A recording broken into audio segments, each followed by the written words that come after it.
Welcome back. Welcome back. It's kicking in the second half. I'm here today with my co-host Hubert. What up, Hugh?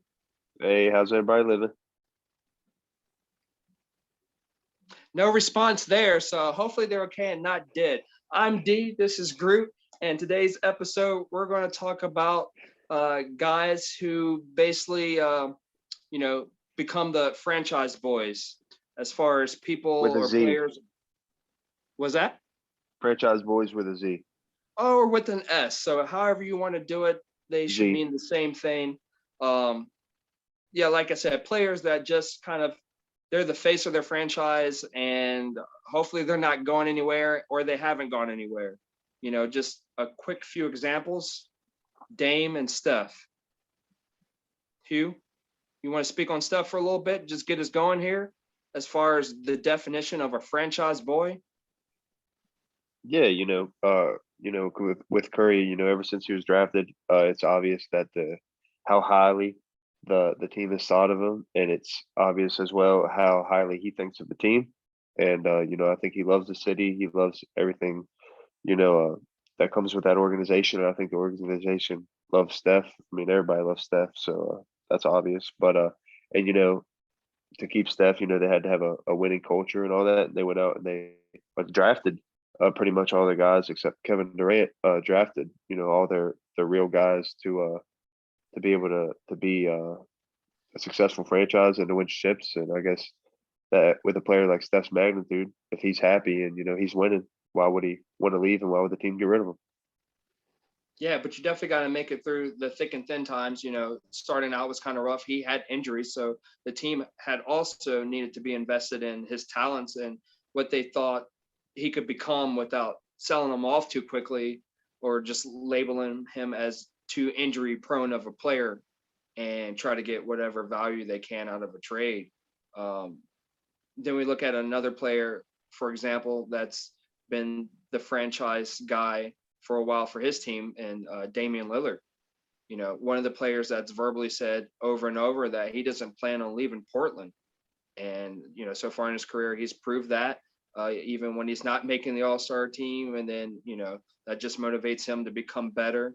But they've definitely built around him, and he's continued to up his game and stay loyal to the franchise and continue to push through the playoffs. Sometimes he makes it deeper than other times, but they're right there. And when you got a guy like that in your franchise that you could definitely build around, and that's verbally committed to you, from that perspective, as a manager for a team, you need to do whatever you can to help maintain this guy here.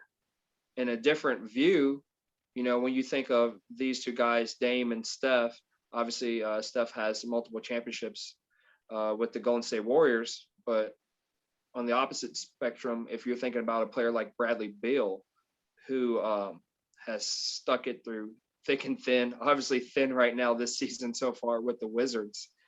What do you think about a player like that? And your thoughts specifically on Bradley Beal as far as, right now he looks like a franchise guy.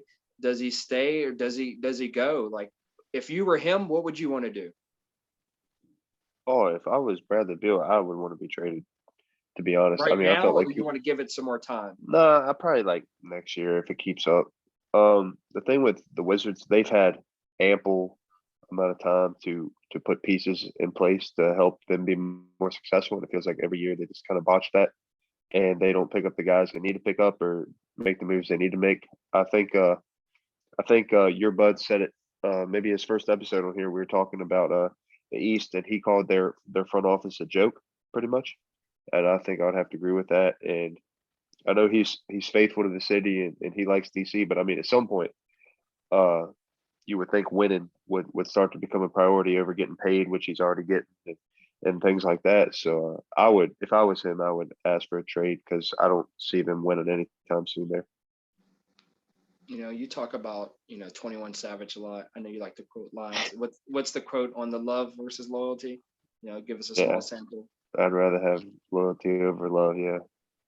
And I think we could apply that a little bit to some of these organizations. I think sometimes they fall in love with their players or a specific player. But what about the loyalty to them? Like you said with Bradley Beal, they're in love with having that guy there. I mean, he provides an income for their fan base and everything. He's somebody you want to see and watch his games when they're nationally televised.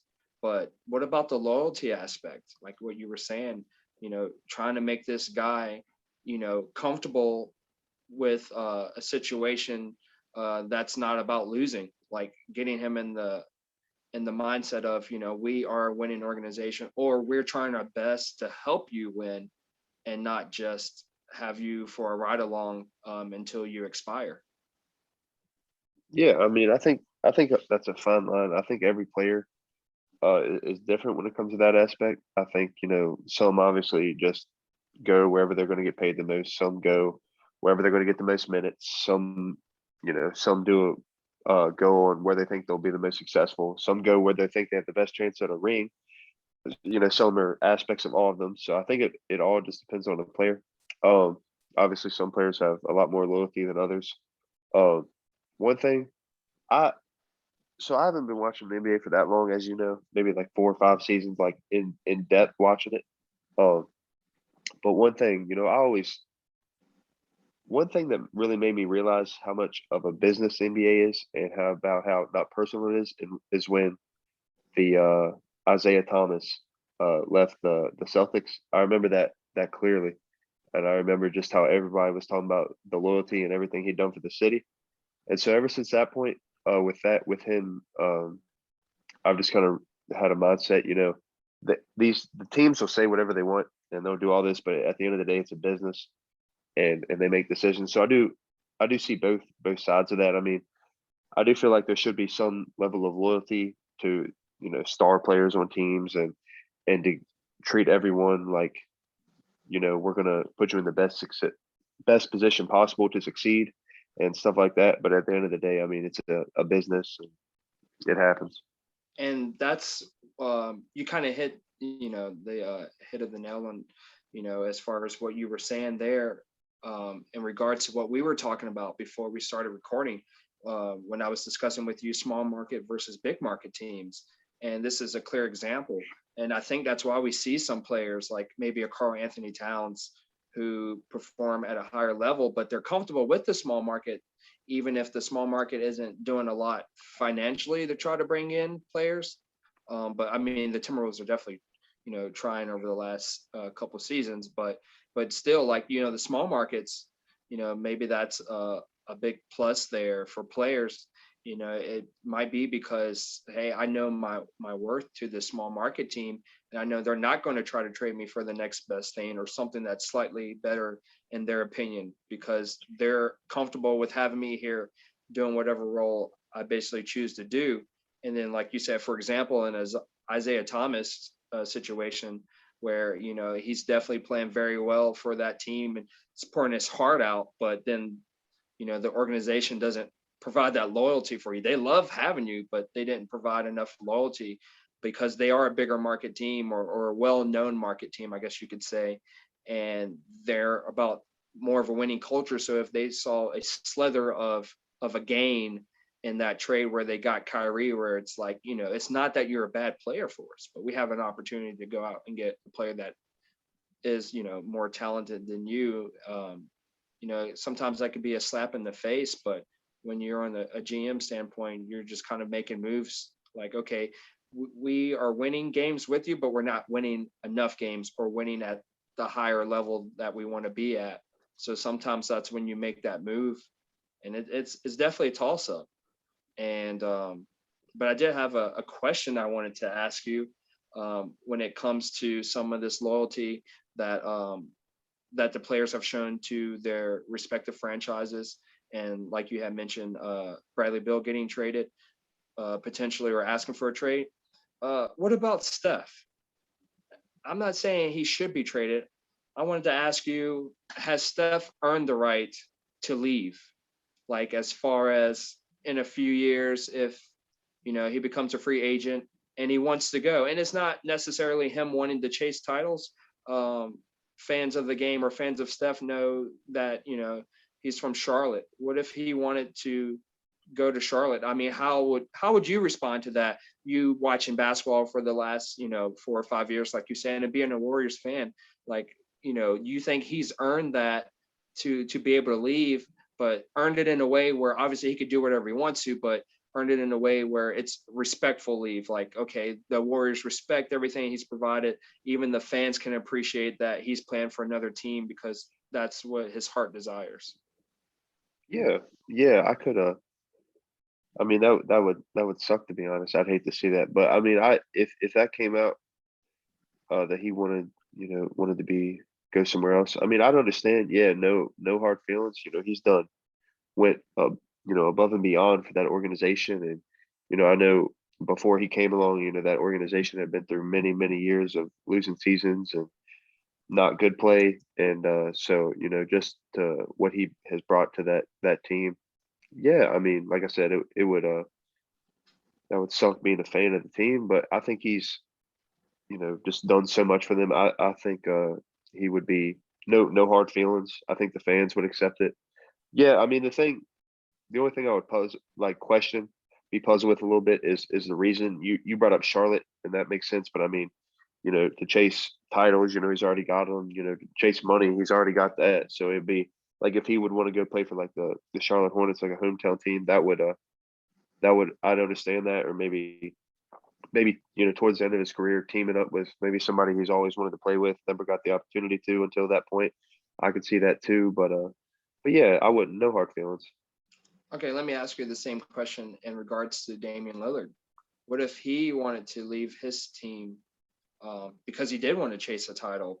Let's say he gives the team another 3 to 5 years. I'm not sure what's left on his contract, but even if his contract is up and he does some type of an extension, and maybe before it runs out, he tells the organization, like, hey, I'm about 34 years old now, and I want to play in a situation where I feel like I can win a championship. How would you feel about that, as far as what he's put into that organization, and versus what he's gotten back, if he hadn't won the championship by then? Oh yeah, if they hadn't won a chip or nothing, and he has to leave, I would totally understand that, to be honest. Like you said, he said he never wanted to leave Portland and all that, and to this point in his career, he's shown that. Never once badmouth organization or the team or asked to be traded or anything like that. So like Dame has done incredible things for Portland. I think he's a hell of a player, but that's the difference with Steph. Steph has had you know, Lillard's, made a lot of money as well, but Steph has had that success and he's had them titles. And, you can say, you're going to stick with a team your whole career, but when it comes down to it, you played on that team. It's not like it's just a year, 2 years, 3 years, a short amount of time like that. But, when you've been on a team for that long, and at some point you have to look at your career and you're going to say, you know, what's the point? I made a lot of money, but I would never mention as one of the greats because I never won a championship or anything like that. So yeah, I mean, I'd understand that. Actually, I'd probably understand him more than Curry, to be honest, because I mean, like Harden, Harden had everything he could ever want in Houston, but he finally just decided he's like, it's time for me to win.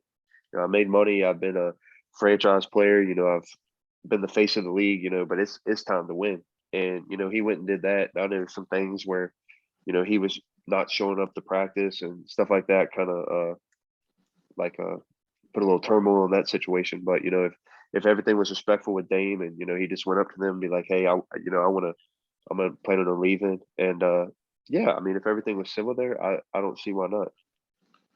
Yeah, I think it's definitely a lot tougher for the smaller market teams. Like I said, it's just they really have to focus on getting their organization all on the same page with their players, as far as having more of a close proximity, in my opinion, as far as player opinions, because you have to build something like what we see modeled after the Spurs culture, from the late '90s into the mid 2010s, the whole Tim Duncan era, because of building through the draft, but keeping that culture with Greg Popovich, him maintaining his coaching status, that whole tenure.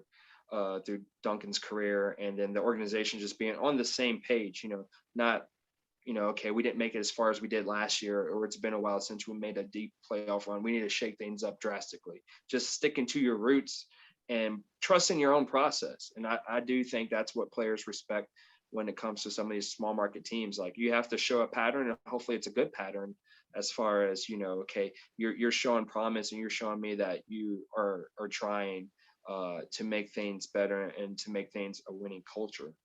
But yeah, on that note, since we're kind of refreshing people on, obviously what people or players currently in the league that are showing examples of these franchise type of guys, let's talk about the future of the league as far as upcoming franchise guys. Clearly today I'm rocking the Mavs, the Luka joint here. So, what do you think about him? I mean, right now he's obviously the face of the franchise. Some people see him as the face of the league, especially, I guess, if you were, over in Europe. He's definitely somebody you keep close tabs on. But they're trying to build a winning culture. How do you perceive him? I mean, I perceive him as like a Dirk Nowitzki type of player for Mark Cuban there, where he's going to do everything in his power to make him most comfortable and definitely listen to him first. How do you see that, from your perspective? Like I said, somebody who's been watching basketball the last several years, the next generation coming up of NBA fans. Yeah, I mean, I got a list of all guys here, I think under the age of 24 that could have that kind of foundation that you said with Steph and Dame. And one of the first guys I have is Luka. I think Dallas would be stupid to not try to follow that foundation with Luka and not listen to him. I mean, he's a generational talent. I just mean it. You see him do things that you've never really seen before. I mean, the way he averaging about a triple double. He can score any night. He has great vision. He can rebound amazing for a guard. He's all over the place. He'll do a little bit of everything, and he's a winner. He's hit number of game winners, and he's just clutch. And I think he has what it takes. Dallas builds around him, and I think they could be very successful for a long time. Let me just give you a what if scenario, because we don't know what could happen or will happen. But let's say we're comparing him to James Harden. Like you say, he's the face of the franchise and basically get what he wants. But what if he doesn't get that chip? You think he continues to stick it there? I mean, as far as he can win an MVP or two or several MVPs while he's there. Harden did the same thing in Houston, always in the MVP race, and did win one. But you think there's like a cutoff age? I mean, Luke is fairly young, so he just, I think, turned 21. He's 22. 22. Okay.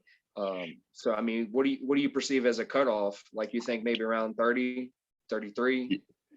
I was gonna say probably around 30. I was gonna say, you play, I don't know how old he was when he came to the league, probably 20, 19, 20, Yeah, something 19, like that. 20. So But I this is mean, his you got to third think season. So you're basically playing 10 years, on a team, your prime and not winning. So I say about once 30 hit, you're not necessarily out of your prime or on the downfall yet, but I mean, you're getting close to that time. So I'd be like, well, there's no better time at that point. So I'd probably say that cutoff would probably be around 30 for me. Yeah.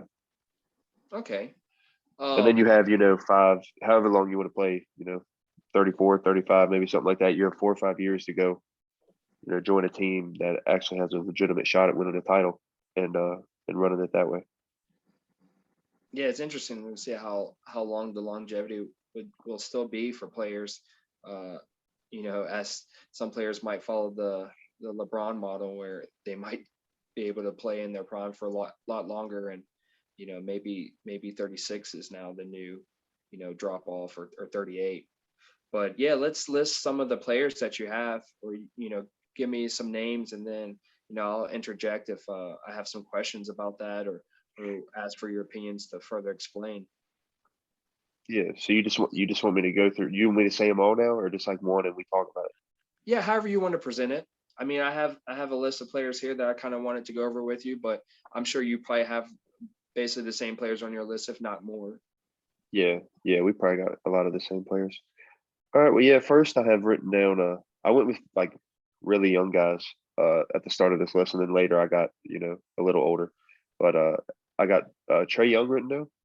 I think Atlanta should try to do everything they can to keep Trey. I think he's a winner. I think he's an amazing shooter. I think he can be not Steph Curry, but I mean close to it. You see him pulling up about anywhere, just like kind of Steph and Dame, and he makes most of them.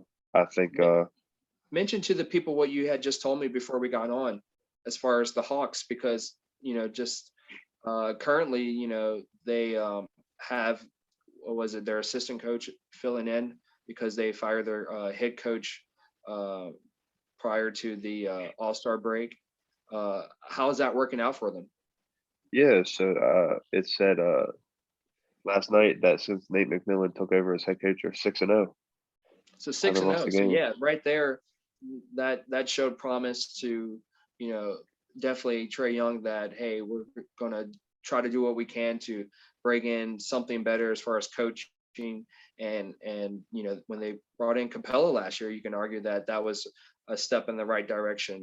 And then some of the things that was happening with John Collins, I wasn't sure how that was going to turn out as far as for him for the rest of the season if he was still going to be on the Hawks or something else was going to transpire. But they're definitely putting Trey Young first and foremost.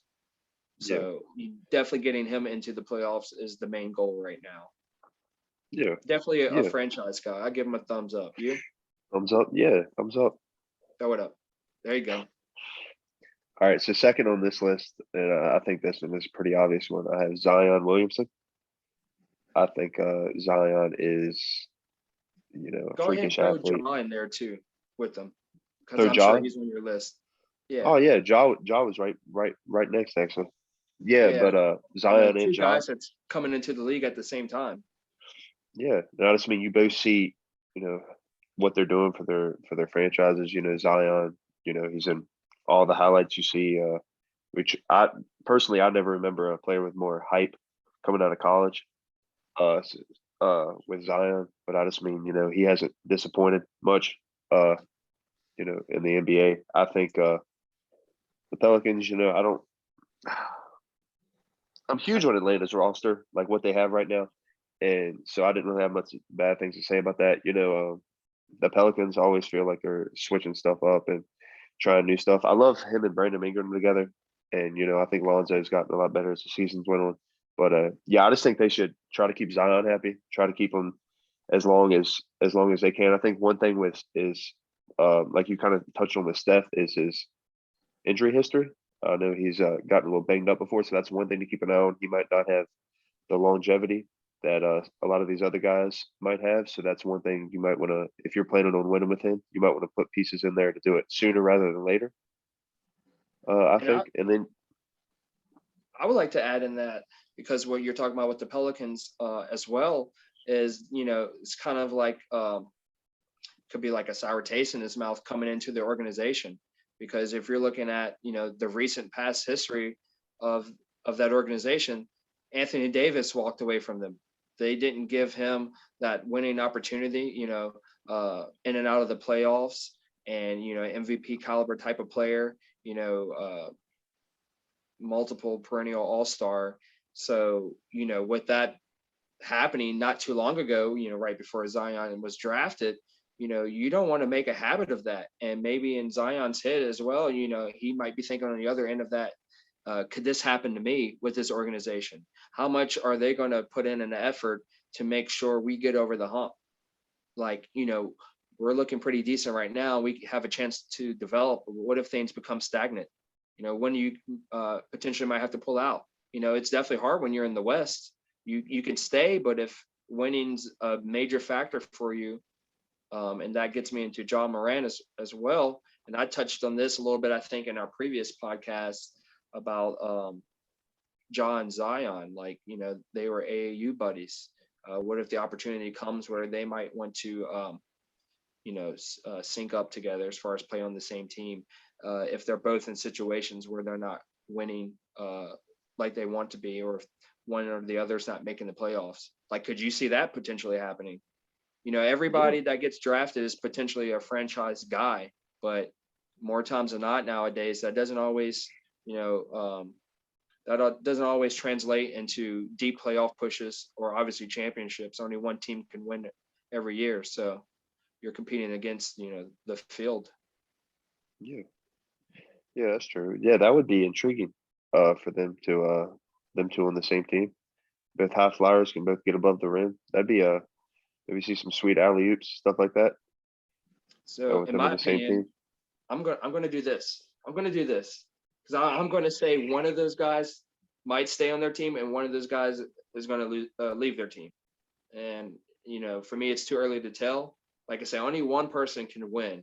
And with their competitive spirits and how they are, just their intensity and how they like to win, I think that's going to be a driving factor for them. They're very competitive guys. I mean, you look at John Morant, almost making the playoffs in his rookie year, and then where he's positioned now to potentially make the playoffs again. And then the Pelicans trying to get their team on track. So, both all-star caliber players, Zion making his first all-star appearance this year. So you got a guy with an all-star experience and a guy with playoff experience, both heading into potential playoffs within their second year, their sophomore year of the league. So I just see one of them leaving and one of them going, or maybe they both leave and go to the same team together.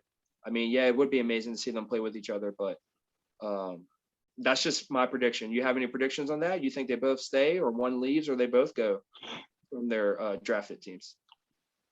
Uh, I think Ja. I think Ja is pretty happy in Memphis. I think I have him staying. Now Zion, I could easily see him leaving if the Pelicans don't put pieces in place, don't listen to him, don't do things that he thinks is beneficial to the organization, get guys that maybe he thinks they should push for. If he's not happy, I 100% see him leaving and not messing any time sticking around. I could see Zion. I see Zion leaving before Ja. So go ahead and give us a thumb in whichever direction for Ja. Ja, yeah, I think All right, now Zion. Zion. I'll do like that. He's on the fence. Just give us Yeah, a I bold mean, I could prediction. see where he's there. Yes or no? All right, I mean, I know like you you can touched see on. one way or the other, but just throw it Yeah, out there. bold prediction. You touched on how things went with AD and how it didn't work out there and he went elsewhere. And I don't see them really changing things. And I see that happen to Zion and I see him leaving. So, Maybe 3 or 4 years, but yeah, I probably see him leaving. so where's that thumb going? Fair enough. All All right, right, so thumb for anybody listening to the audio only. oh yeah, sorry. No, The you're next fine. guy I got is LaMelo Ball.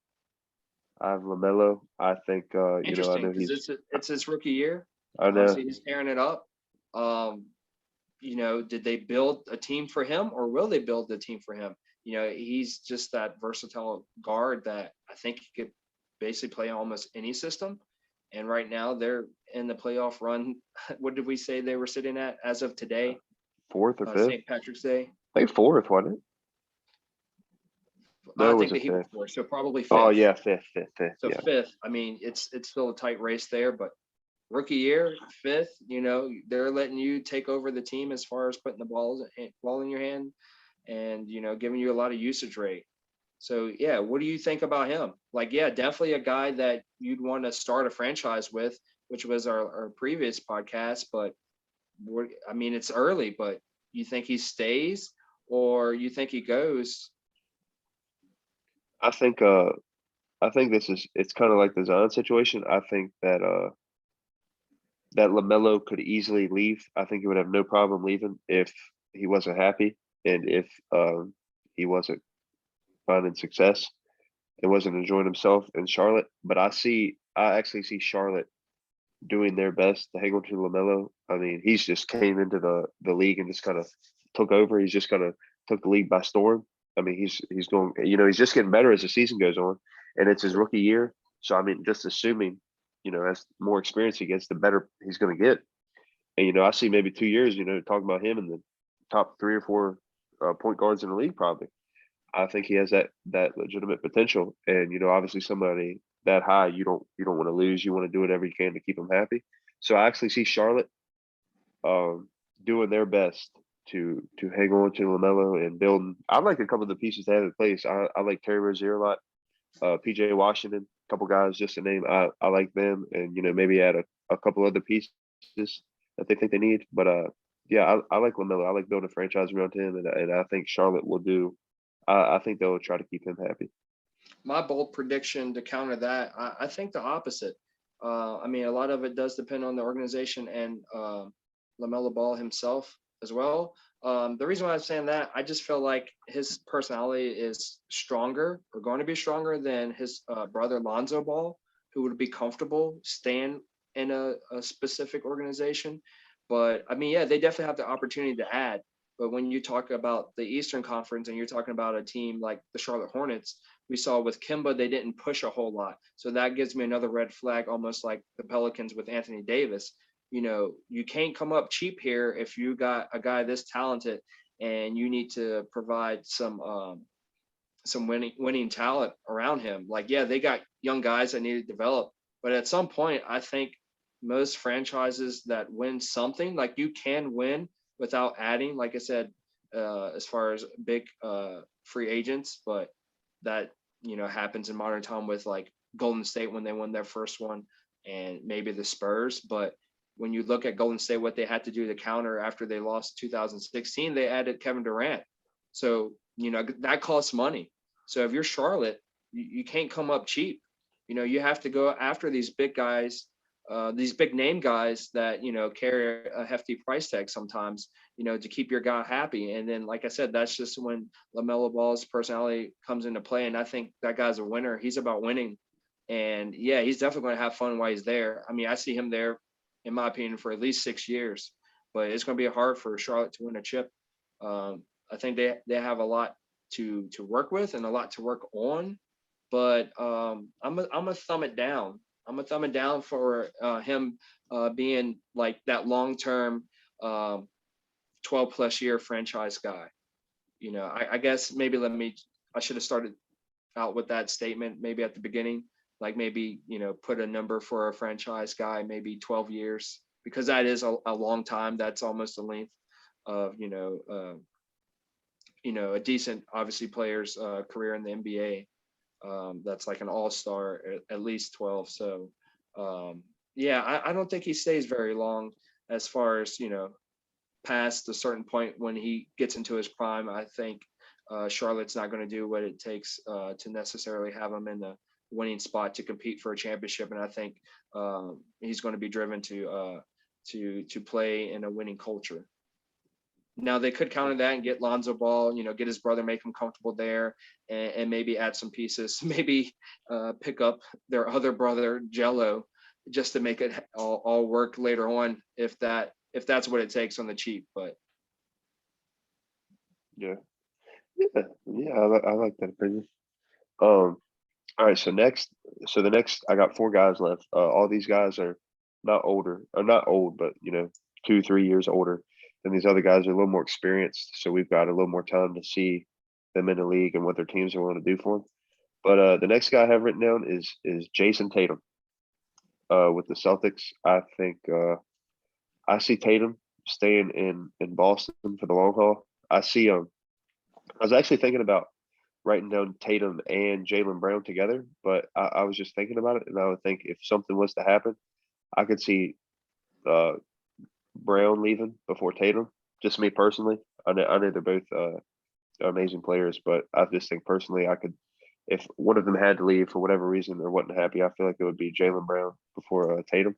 But I just think Tatum, his play, like we've talked about with a lot of these guys, his play is getting better. I think every year he's getting better, and I think he's just like we keep saying with these guys. I think he's a winner. I think he has what it takes with the right pieces around him.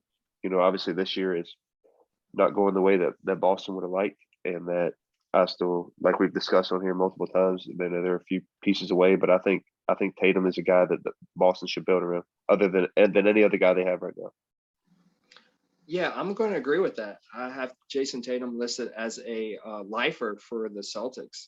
I mean, when you talk about the Celtics franchise in general, that's a rich history there within the NBA. They're currently tied with the Lakers for the most titles for a franchise in the league, which is 17. So yeah, why not stay to add to that? I mean, we saw a player like Paul Pierce who just won one under that organization, but that one championship is huge for fans of Boston. It means a lot. He still became a Hall of Famer.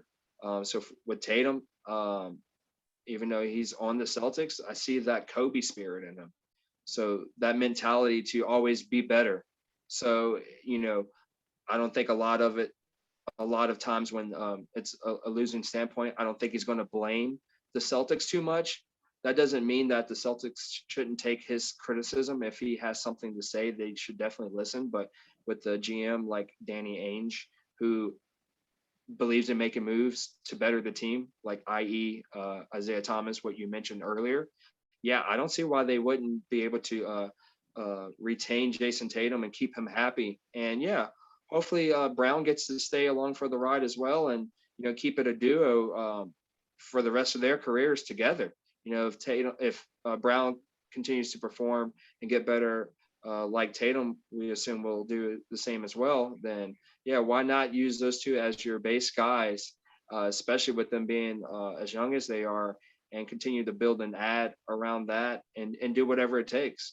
Definitely a smart organization, but I'm gonna give it a thumb and another thumbs up. I'm gonna go ahead and do bold that Tatum and Brown are both Celtics for life. Yeah, I'd love to see that. I think those two guys play amazing together. I think they fit kind of like Steph and Clay in my opinion. They just play well together. They just like meant to be. And that So was the the next thing guy, I was wanting to evaluate too. Like I still think it's still kind of young, but just to make sure that they're both on the same page and they're getting along on the court together as far as sharing the ball. Like I said, with Brown's evolution of his game and stepping up this year, filling in the voided space left by Gordon Hayward, but still able to mesh and play with Tatum is definitely a key going forward. But yeah, I think they can definitely work it out, and both definitely feed off each other. So hopefully, we don't see a Shaq and Kobe situation where they may be able to win some titles, but some hits get too big. So hopefully they keep it together. yeah, that's true. So the next guy I have, I, I thought about it for a little bit. If it was this time last year, I would not have this person's name down. But I think this person's team finally did the right thing this past offseason, and they listened to this player and they put some pieces in place and did what they had to do, and it's reflected in this team's record.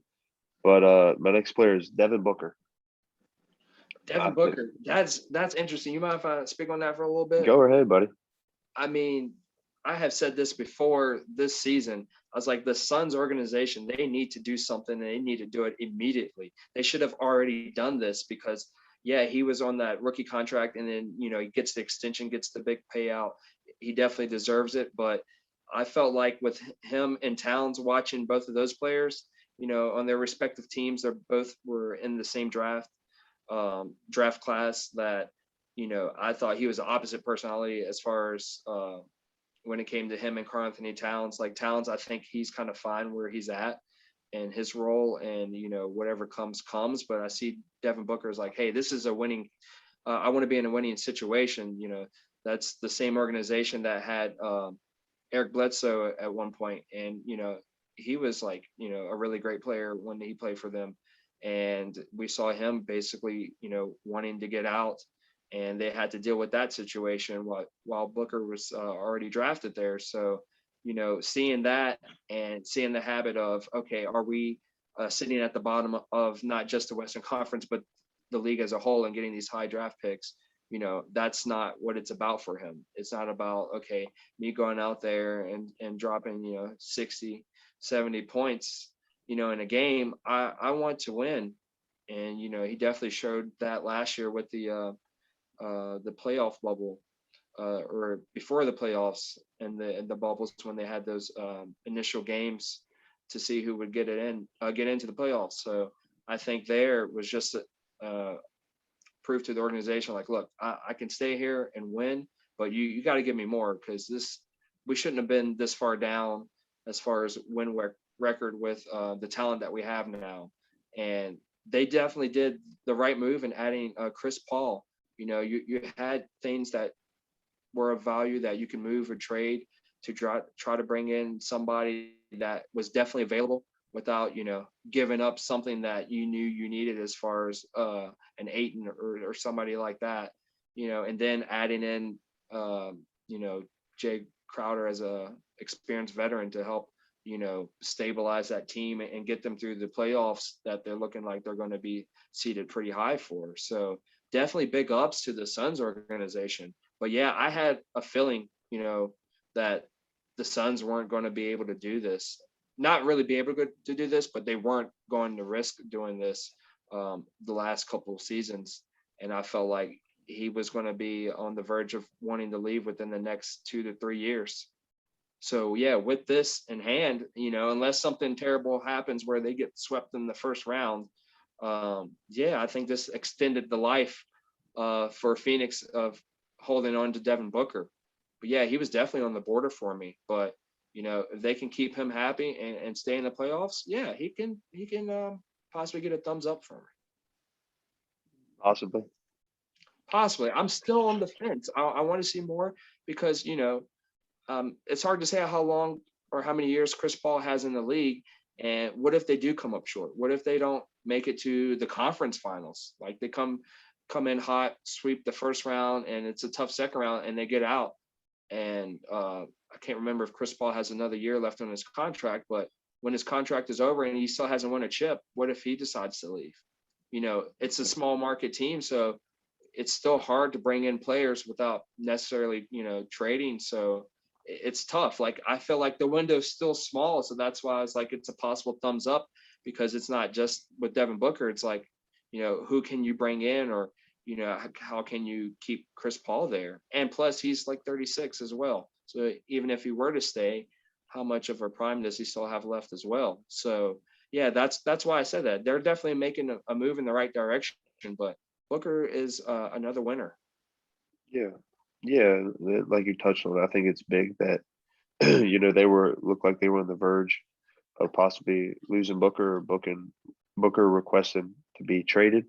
And so I think it was extremely smart for Phoenix to make a couple moves and do what they had to do to make Booker more happy. So yeah, I think that kind of extended the longevity of Booker being happy there. We'll see what happens, like you said. All right, so the last two guys I have, they're both kind of iffy for me, for certain reasons. So I would just like to get your take on them. The first one I have written down, it's the only center that I actually have on this list, but it's Bam Adebayo. I think I think he's a great fit down there in Miami, and I think that I could see him in Miami for the long haul if they do.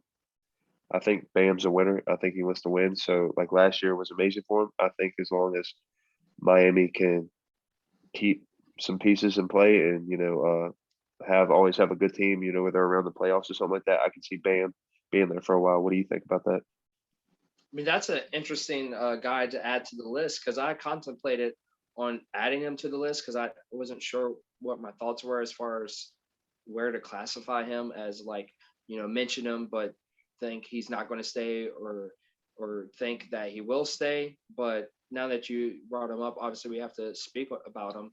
Um, I think with him that, yeah, he could possibly stay for the long haul because of Pat Riley and the way he manages the Heat. And, he kept Spoelstra even after, LeBron had left, and tried to keep that winning culture there. So as long as you get guys that fit that culture, like obviously Jimmy Butler fits it very well. And Jimmy Butler has been that player for them that, he could take over games if he needs to, but he's also unselfish in the way that he's going to want the younger guys to contribute and do what they need to do to make sure that they get better as well, and not just run the show as single-handedly. What he, for instance, tried to do with the Timberwolves, but it didn't work out. So he has the opportunity to do that now. So whenever you bring in those personalities that keep the whole organization and team as a whole on the same wavelength, then that's great. Like I said, that reminds me of that San Antonio type of culture where it's from the top down and in reverse, because everybody's on that same page and everybody's about that winning fighting spirit, and every guy matters and everybody has that same mentality. So it's not that other teams don't have good gelling, I guess, as far as personnel, but the Heat have a certain culture that fits for them, and you just have to be of that same fabric, as far as fitting in. And yeah, Bam, he's already there. He's drafted there. They're using him as a main centerpiece. I think he's definitely at this point and for years to come untradeable. I think he would have to request a trade for them to want to give him up. But yeah, definitely keep him there. He made the All-Star team last year in 2020. Didn't make it this year. I mean, you could argue injuries or COVID or whatever he had that caused him to miss some games, but as well as the fact that they came off the finals run, so they didn't get much of an off season or rest time. But yeah, definitely a guy who should be a perennial All-Star, and the Heat is definitely about that winning culture as well. So yeah, let me just go ahead and give him a thumbs up that he could be a Heat for life, or at least the majority of his career. Like, the Heat still have that opportunity with last year them making that strong playoff push and making it to the finals, that they're right there where they just need to add a piece, like we mentioned a few episodes ago, even this year, to make it back to the finals. So I mean, they're doing that now, and you can keep that same sustainability, if not add more to it. Yeah, he can win championships there, no doubt. So sometimes you're one or two moves away, and like I said, Pat Riley is a genius. So he knows how to win and knows what it takes, and he'll get it done. So yeah, give him a thumbs up. You got anything you want to say about him, or you just wanted to ask me? Yeah, he was more of a ask you. I could see it. I could see it both ways. I could see him being there for life, or maybe eventually getting traded. But so he was on the fence for me. So I just kind of wanted to hear your take on that a little bit. Yeah, I'm a little unstable on that, but since I'm choosing one way or the other, I'll go ahead and give him a thumbs up. Who is Okay. your last person? All right, my last guy. This one is really rocky. I really don't know how I feel about this guy. His team is in complete rebuild mode. He's an amazing player, and I think this team would be dumb not to build around him. But this one should touch a little close to home for you. It's your favorite team, Oklahoma City. But Shea Gilgeous-Alexander. I think. Let me hear Man, what you got to say about shaking him. my head, Let me see what shaking you got my to head. say. You gonna bring this up like that, Yeah, let's man? hear it. I mean, I have to be honest with this, which it kind of sucks. Jalen Rose said it best.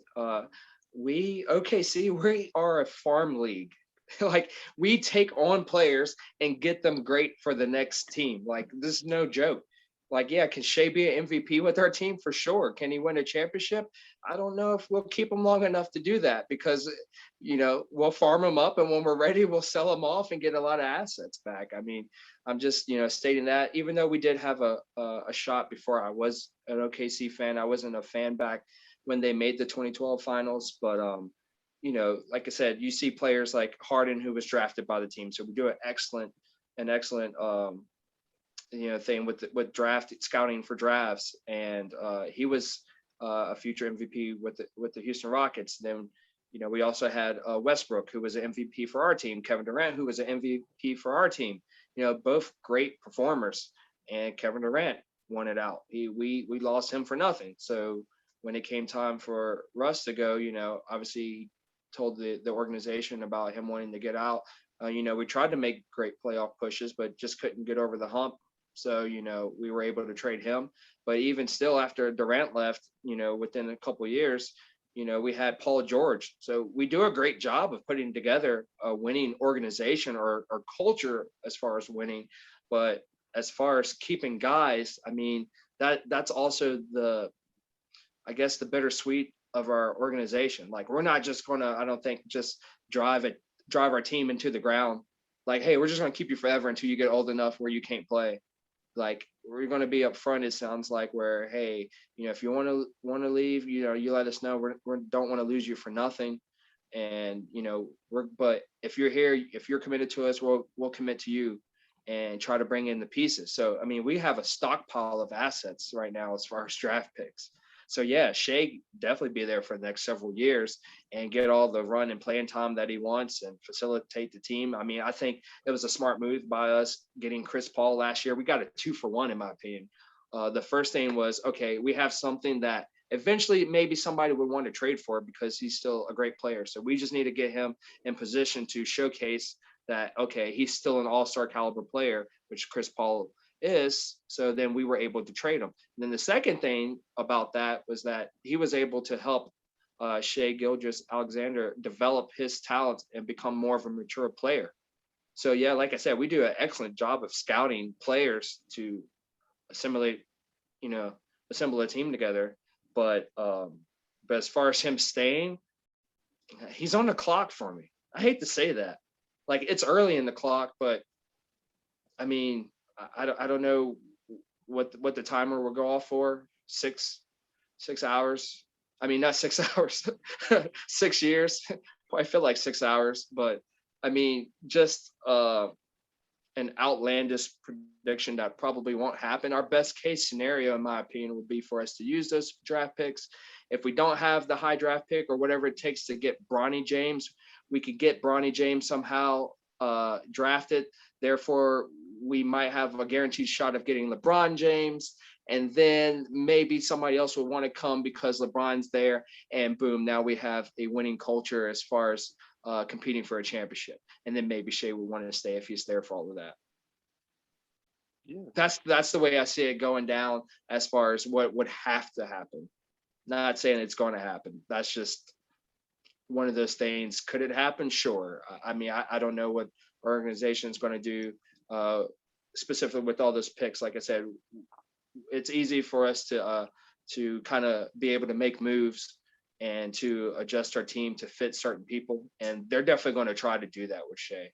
But I don't think he's a lifer. Like, I think he's going to enjoy his time there, no doubt. And like I said, he could definitely be an MVP, but it's going to be on to the next one for him after a while.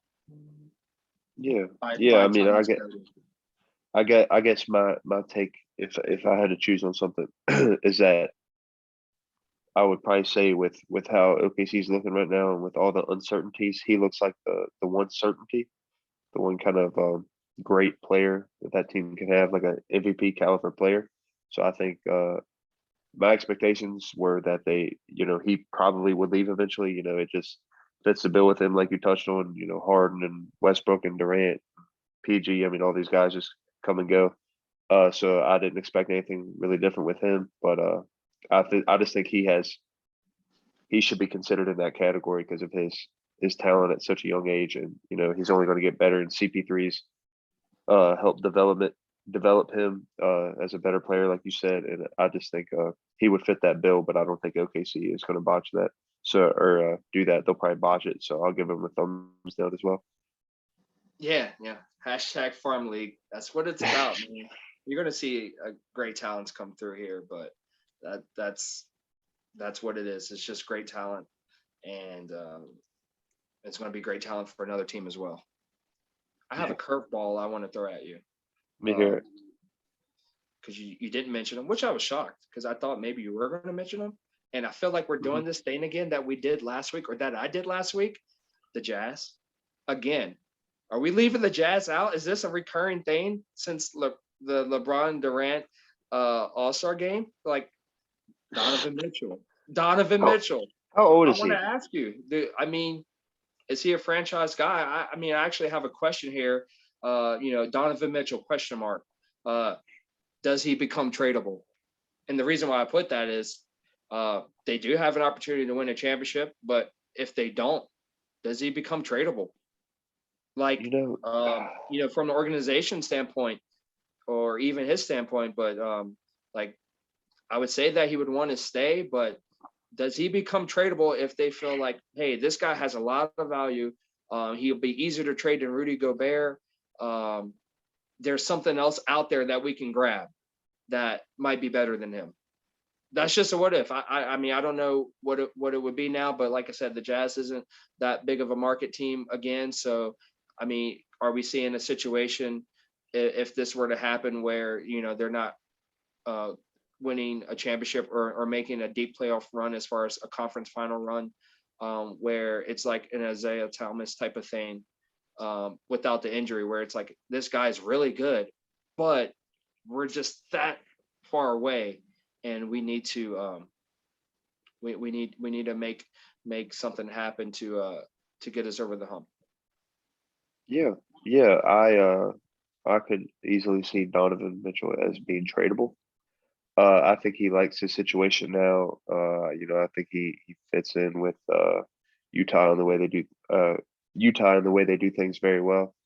But I could see that. I could see that, maybe for a couple years they make the playoffs, but don't do too much in the playoffs. I would say if I was Utah that I would put a focus on hanging on to Gobert over Mitchell. I think Mitchell is a great player, but I think when I think of all the top point guards in the league and all the guys that I would do anything I could to keep and not let go, he wouldn't be one of them. He'd probably be top 10, but it'd probably be closer to 10 for me if I'm thinking of the top point guards in the league down there. And I think that, if you had the option, I would, I think it would be smart for Utah to keep him. But I mean, if you had the option, to upgrade or what you felt was an upgrade and to bring in other pieces and try different things, I think I think I would do that.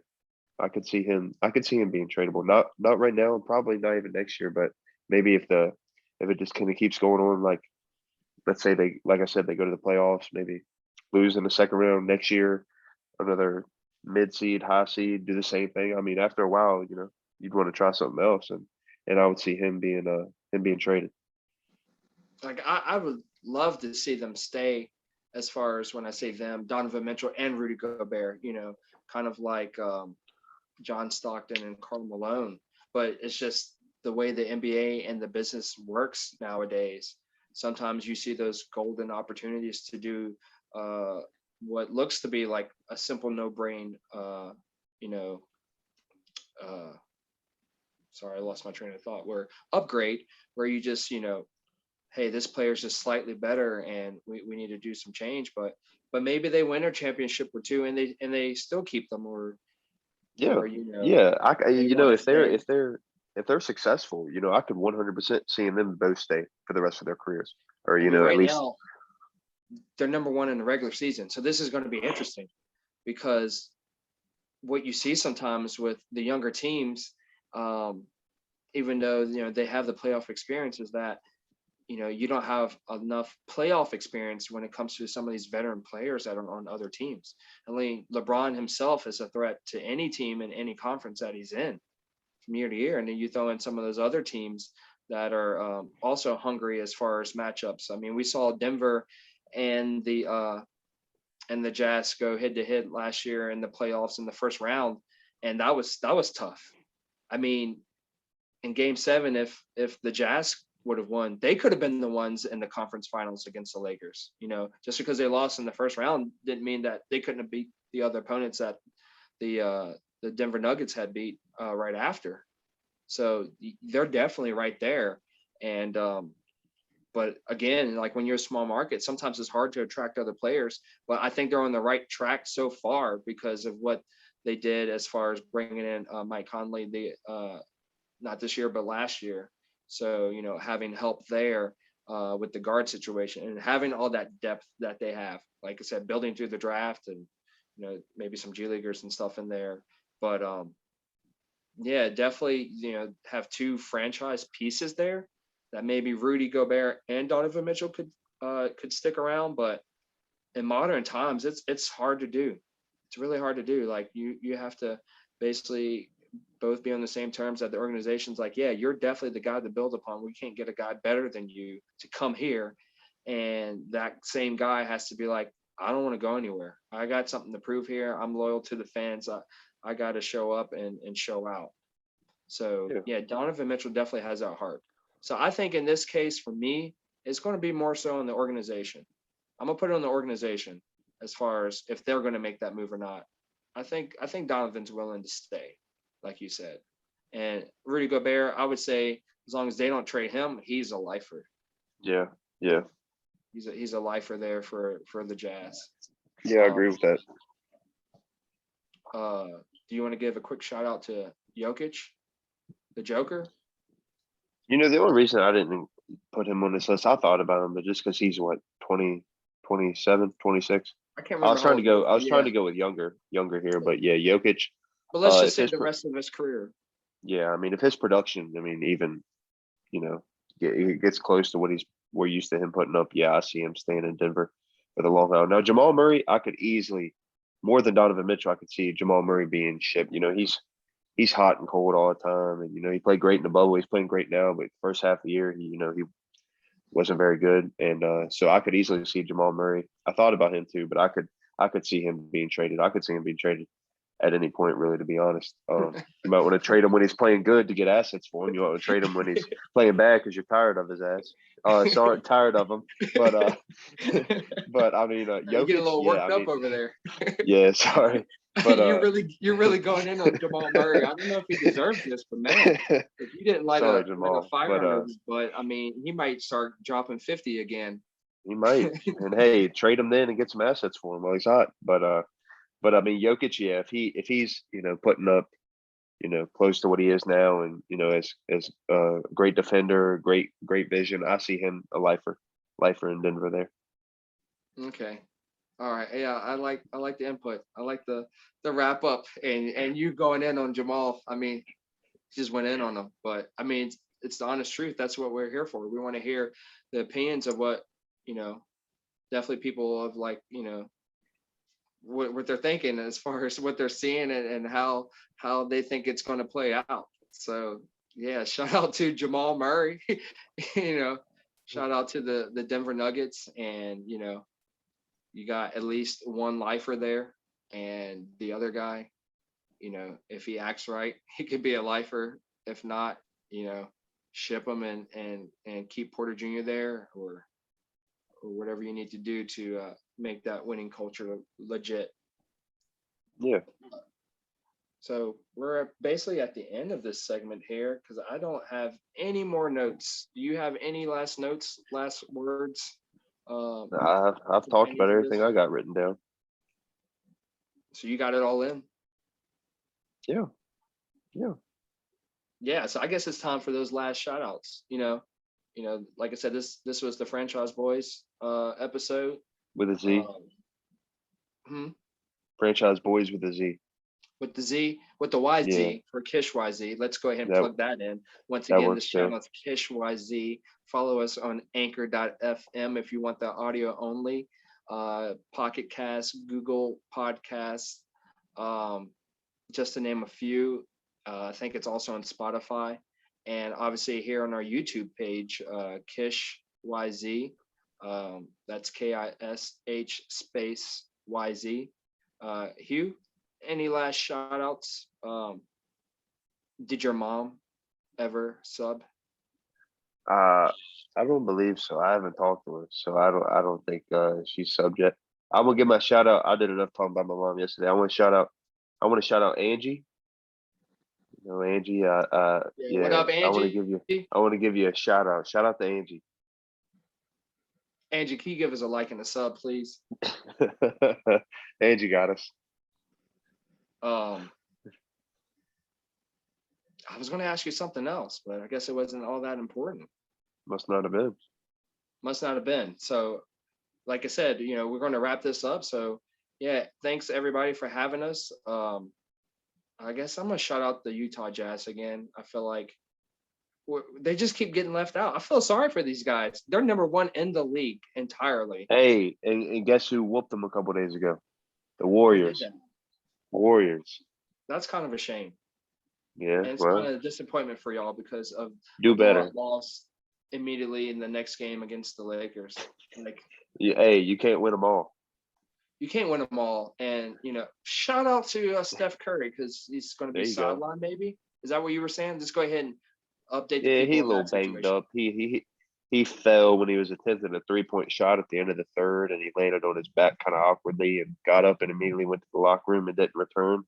And he has a bruised tailbone, but hopefully maybe just a 1 game absence, if that, stays questionable for their next game on Fridays, which is 2 days away. So if he misses that, hopefully he'll be ready to go for the next one. And also give us an update on the James Wiseman situation. James Shout out to Wiseman. Breeze at work, by the way. That's my plug. Okay, fair enough. James Wiseman, yeah, he's out. It says at least 7 days with he's in the league health and safety protocols. So I don't think he necessarily has it. It must be a close contact or something. But they say at least out 7 days, I guess, starting today. Okay. Any more league updates, like a daily update from anything you caught on SportsCenter or news? Harden, what he dropped a triple-double today. I was just about to say, James 40-point Harden going triple, off. 40-point triple. Draymond Green got 3 triple doubles this season so far, and 2 of them have came in the last 3 games. So hey, he's on the uptick. He's on the uptick. You know, definitely got to wait for next year with y'all's team. Got to wait. The Bucks won in overtime against the Sixers. A closer game than what I guess you would anticipate with Joel Embiid not being present on the court. So, I mean, how scary is that if you're Eastern Conference team, or if you're the Bucks and you're looking at that team and playing against them, and from a fan's perspective, because Philly had that close of a game with you and their best player wasn't on the floor. Yeah, that's definitely hey, good. That's good news for Philly. That's great news for Philly. You can compete. Hey, You can hang in there with. You can hang in there with 36, big Philly fan. Yeah, you can hang in there with Milwaukee without I guess we all kind of probably figure the league MVP this year, and you can take them to overtime. Hats off to Philly. And speaking of Philly, Ben Simmons triple double and made a 3-pointer tonight. He did make a 3. I saw that. It was in Can't leave him overtime. out. It was the closing seconds, but they had to make a shot and try to foul, and the ball bounced his way, and he actually looked pretty smooth shooting that thing. I hope they show that on SportsCenter because that's very rare for him to take one in the game. But the stroke looked nice. I'll give that a thumbs up. Yeah, man, thumbs he up could to shoot that with confidence and just take that shot. It actually looks good. So hey, maybe this Joel Embiid thing is a gift and a curse. Maybe he'll feel more comfortable going down the stretch, just going ahead and pull up some threes if it's games that where it matters, or if they're blowout games still, or where because you don't have Embiid, you might be losing more than what you should have, and just pull the 3 and get that confidence built up because you might need it for the playoffs. That's true. And another update: the Wizards lost to the Kings, and Bradley Beal looked disappointed. Yep, trade him. So Beal traded. Free my man Beal. Trade Beal or trade everybody else around him. Oh, trade Beal. Give him something better. Put him in a winning situation. Let him get a shot. So that boy's wasting his prime years. He's wasting his prime years there, man. So somebody else can suffer the burden. Yeah, let Russell Westbrook suffer. He suffered enough when Kevin Durant left. Let him suffer some more. and then also another quick update just popped up on the TV here. The Mavericks took down the Clippers. Pretty bad too. Yeah, another matchup from the bubble last year. These two teams met was that the first round for them? Yeah, I think the first round. Yeah.